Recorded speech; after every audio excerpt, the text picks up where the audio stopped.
ma mission dans cette vidéo, c'est de te donner toutes les cartes pour augmenter considérablement tes chances de récupérer ton ex dans les 24 prochaines heures. Alors, je vais pas te faire perdre ton temps. Si tu veux récupérer ton ex en 24 heures, alors tu dois agir vite et bien. Première chose donc à faire, et tu vas probablement grincer des dents quand je vais dire ça, c'est de changer complètement ton état d'esprit. Et oui, je suis coach en reconquête amoureuse, je ne suis pas ton ami, je ne vais donc pas passer par 4 chemins.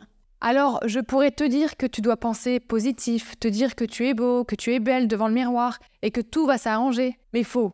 Qu'on soit clair, c'est complètement faux et ça ne marche pas. En revanche, ce que j'ai pu observer depuis plus de 8 ans en matière de reconquête amoureuse, c'est qu'en adoptant un état d'esprit différent du tien actuellement, eh bien ça change littéralement tout. Et pas de panique, oui, je vais te dire comment avoir le meilleur état d'esprit pour faire revenir ton ex dans tes bras.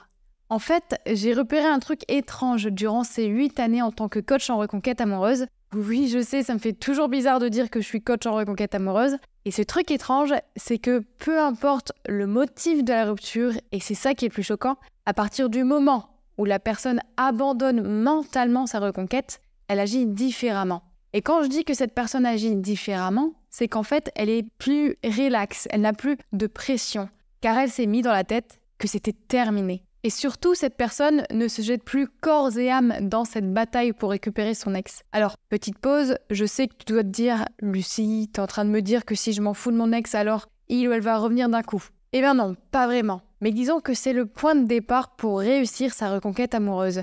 Et honnêtement, tu peux ne pas me croire, tu peux me prendre pour une folle, et à juste titre d'ailleurs, mais demande-toi pourquoi je dis ça.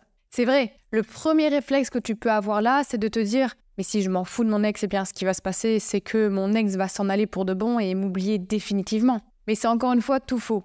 En fait, adopter un état d'esprit de la sorte, celui du « j'ai perdu mon ex, je laisse tomber, je me prends plus la tête », eh bien ça va te rendre beaucoup plus attrayant et mystérieux pour ton ex. Et surtout, tu ne vas plus être une personne dépendante ou dans le besoin de ton ex, mais tu vas apparaître comme quelqu'un qui surmonte la rupture avec brio et qui va de l'avant. Et ça te donne un côté ultra charismatique, que tu sois une femme ou un homme d'ailleurs, et ça donne envie de s'intéresser à toi.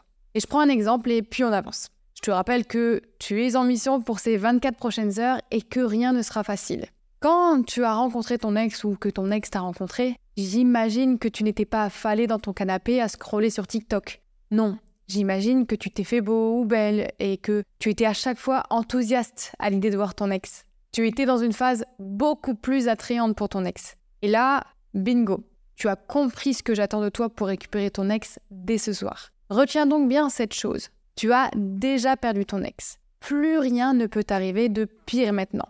Vis dans le présent, vis dans le futur, mais ne regarde plus le passé comme l'idéal. Ta vie est devant toi et tu vas la croquer à pleines dents. Et ça va plaire à ton ex.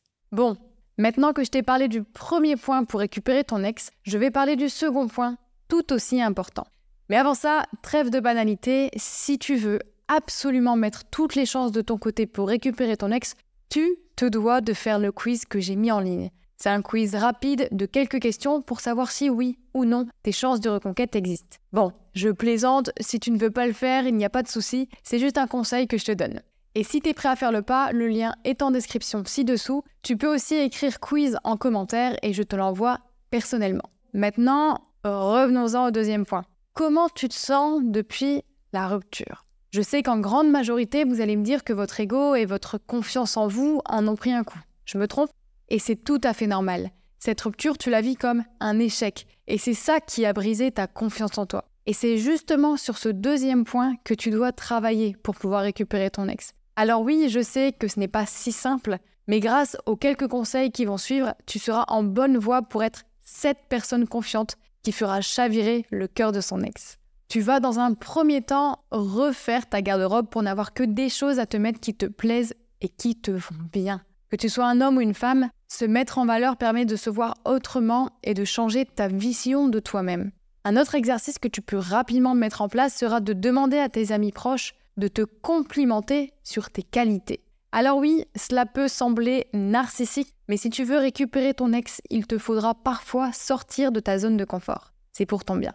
Et puis, recevoir des compliments, même s'ils sont reçus de par ton initiative, ça va te permettre de voir du positif en toi. Et une dernière chose à mettre en place pour reprendre confiance en soi, ça va être de faire une chose dans laquelle tu as du talent. Et ça, peu importe ton talent. Parce que le fait d'accomplir une tâche, une action et de la faire à la perfection, ça va permettre de flatter ton ego, mais aussi de te booster. Alors, moi, par exemple, je maîtrise à la perfection les pâtes bolognaises.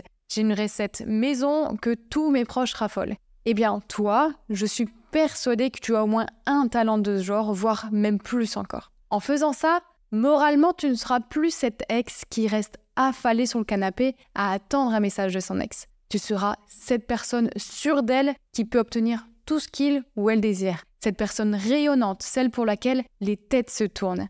Et je peux te dire que ton ex ne voudra pas passer à côté de ça. Ton ex te trouvera de nouveau attirant et séduisant avec cette toute nouvelle confiance en toi. Jusque-là, tout est bon pour toi?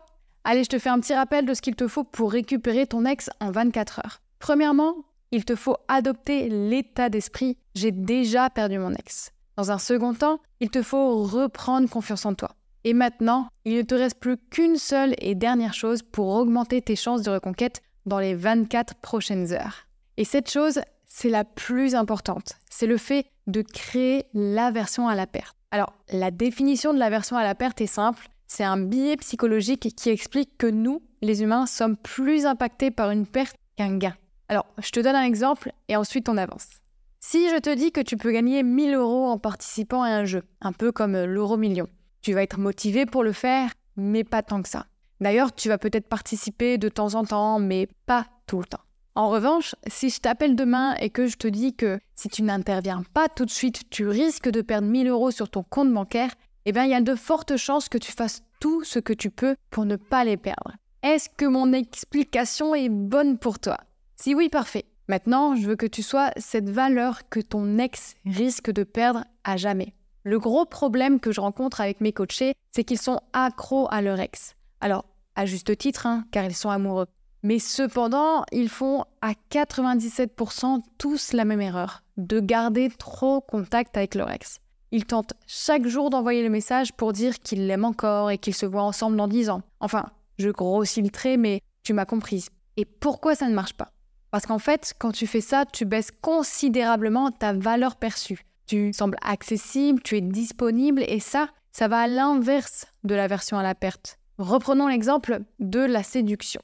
Quand tu as séduit ton ex, il y avait ce côté stressant mais excitant de savoir si oui ou non tu lui plais et inversement pour lui ou pour elle. En clair, avant de vous mettre ensemble, vous flirtez ensemble tout en ne sachant pas si vous allez concrétiser. Et bien là, dans cette phase de rupture, il faut te dire que tu dois de nouveau paraître inaccessible pour ton ex. Et rappelle-toi, on désire ce qu'on n'a pas.